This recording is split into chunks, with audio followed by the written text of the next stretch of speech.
Dahil maulan ngayon, nanghuli kami nila Macdon at Kim Vlogs ng Palakang Bukid. Hindi ko na na-video yung panghuhuli namin gawa ng maulan nga, baka masira ang cellphone natin.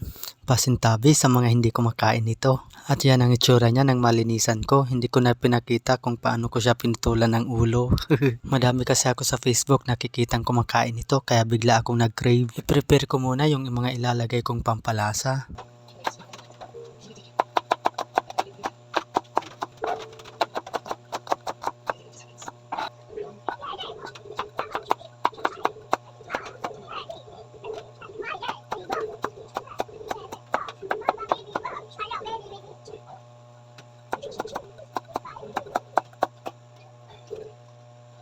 At yan, dahil tapos ko na i-prepare ang bawang at sibuyas, painitin ko na muna ang kawali. Naubusan pala kami ng mantika, kaya yan, margarin na lang. Syempre, kailangan muna tunawin yung margarin bago natin ilagay ang bawang. At gisa-gisahin muna natin. At pag okay na, ilagay naman natin ang sibuyas. O, diba, yung adventurer naging cooking tutorial?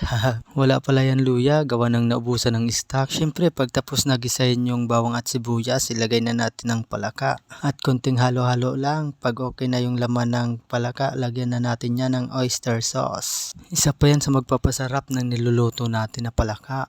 At syempre, pakalagay natin ng oyster sauce, halo-haloin naman natin yan. At syempre, pag ganyan na ang itsura niya, pwede nyo nang ilagay ang misis nyo ay ang toyo. Kasi hindi yan matatawag na adobo kung walang toyo.